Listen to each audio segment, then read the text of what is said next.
This is my eldest boy, Darcy. That's the other boy, Jed there. Now, we're going to make Darcy's going to make a little horseshoe out of a piece of 1/2 inch by 1/4 inch steel, just straight steel. And Jed's going to do what we call the fireman striker. The fireman striker is basically the blacksmith's apprentice. He takes care of the fire, makes sure everything's right. He also swings the sledgehammer, does all the labour job, whereas the blacksmith does work the steel. While Darcy's making the horseshoe, I'm going to make a little bullock's head bottle opener, which in the end will look like one of these bottles, a little North Queensland bullock's head, with a bottle opener on the end.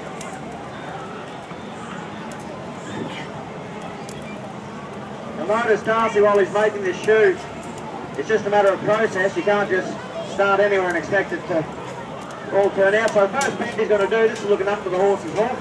He's going to do the toe, what we call the toe of the shoe, up the top, that nice bend. And it wouldn't matter if he's making a little pony or a little foal shoe or a Clydesdale shoe. The process is exactly the same then, and that changes obviously the size of the steel.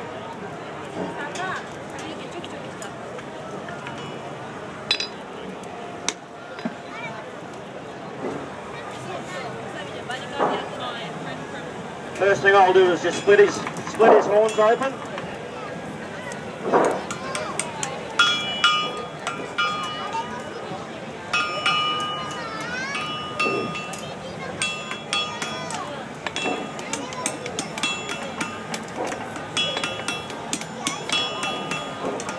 Darcy's doing the toe of the shoe.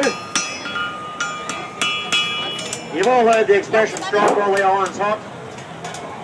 Come from the blacksmith shop. Basically what it means is you try and get as much work you can do in that amount of time while the steel's hot. As it cools down it gets harder. So you've got to put it back in the fire, start again. When we bring it out it's roughly around that 1600 degrees, that yellowy orange heat.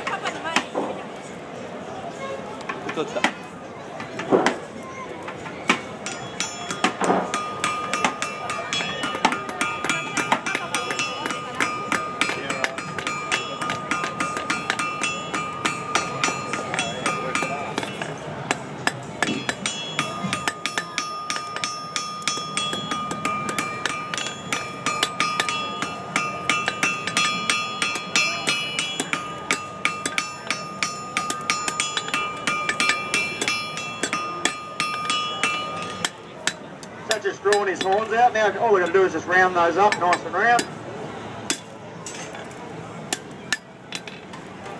Like I say, when that steel's at that 1600 degrees, it really works like plasticine.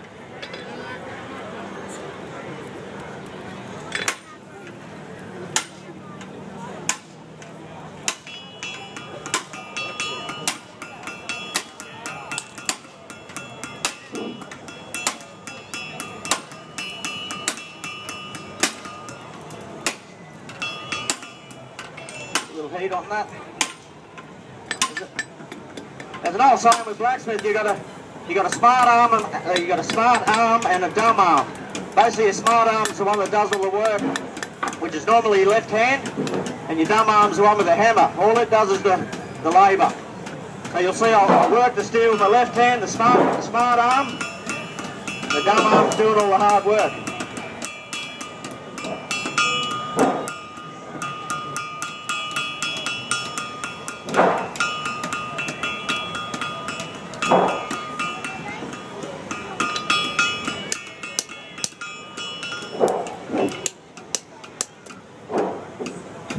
I noticed Darcy there's just quenched his tongs out or cooled them out in the water. Because we're hanging onto the hot steel, the heat makes its way up through the tongs into your hands. If we don't cool it out, eventually the tongs will become too hard to hold.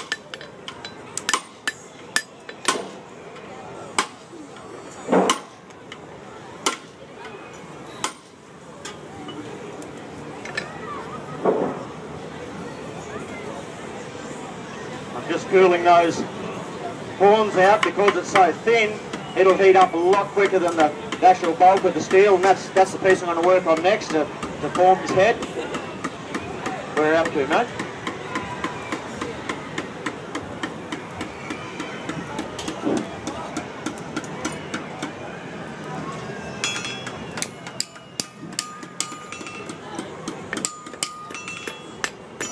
I'll just cut through the steel, just cut through like butter. I'll just fold his head back. Now I can go ahead and weld that. By doing that, it just gives a bit of bulk in the head.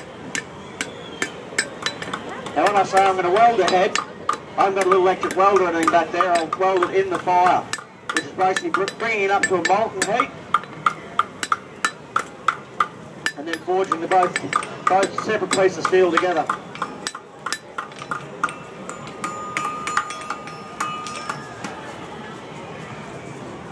Like any welding, you need some sort of a flux. Basically all I use is just borax. You can use river sand, silicone as river sand works well too.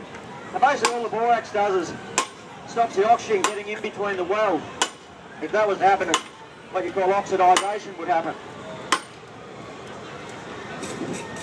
And the pieces wouldn't weld together at all. So we flux it up. Some people say, what are you using there? Glue. Well, not as easy as that, but anyway. So that's the flux. Now I can go ahead and forge weld that head together. On a pretty hot fire for this. This is the point where probably the hardest thing to do blacksmithing is forge welding, because the steel has to be a precise temperature. If it's left in there 1 or 2 seconds too late, the steel will actually burn. If I pull it out a couple of seconds too early, the steel will be too cold. So I've got the steel in the fire, I can't see what's happening under there. So what I'm doing, I'm reading the flame. I'm looking at the colour. It takes a little bit of experience to read the flame. I can see there now it's right to go. So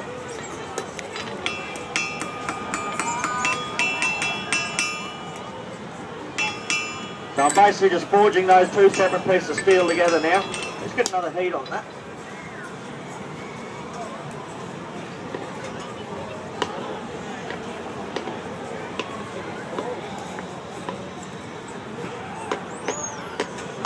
There you go, mate.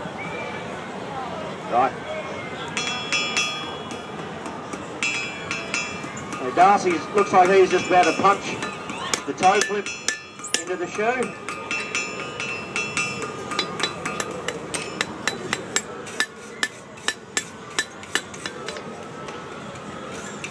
I've just forged that head up. Now I can go in and put his little facial features in, his mouth, nostrils and eyes.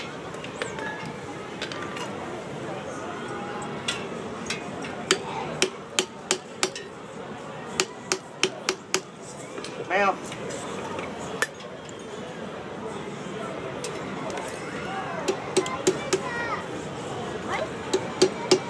Nostrils. Now his eyes.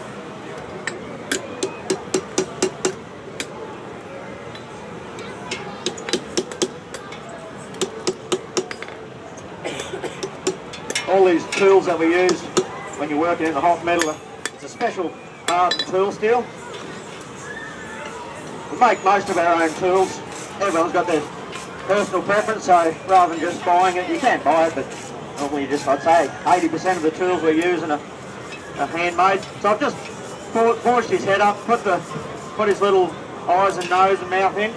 Now I can go ahead and put a little neck bend in him. And because I'll be hitting the head, I don't want to damage his facial features, so I'll use a timber mallet. Got new steel to just flatten everything out. So Darcy's just cleaning the shoe up, making it nice and crisp.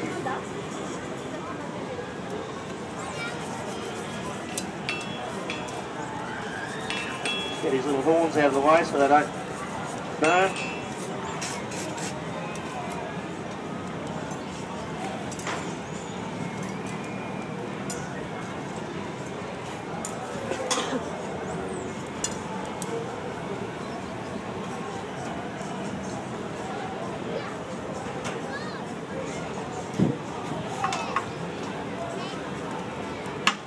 Here you go, Darcy, you done? Okay, now I can go ahead and forge the neck.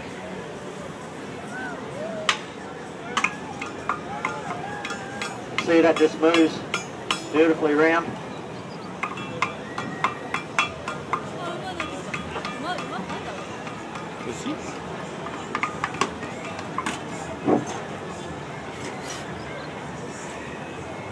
Straight. Okay, now I can go ahead and curl his horns out nice.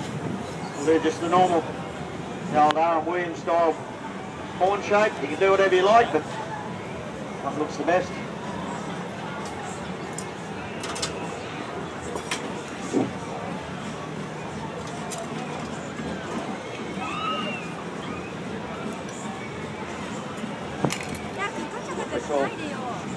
Use these scroll tools.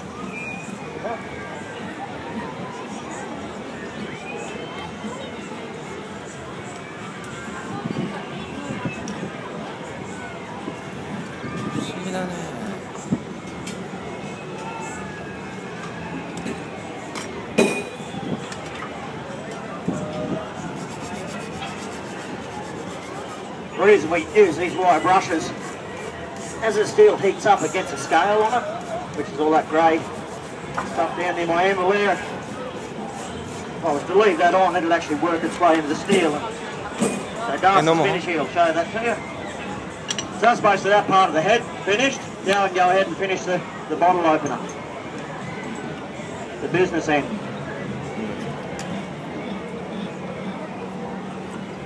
Good.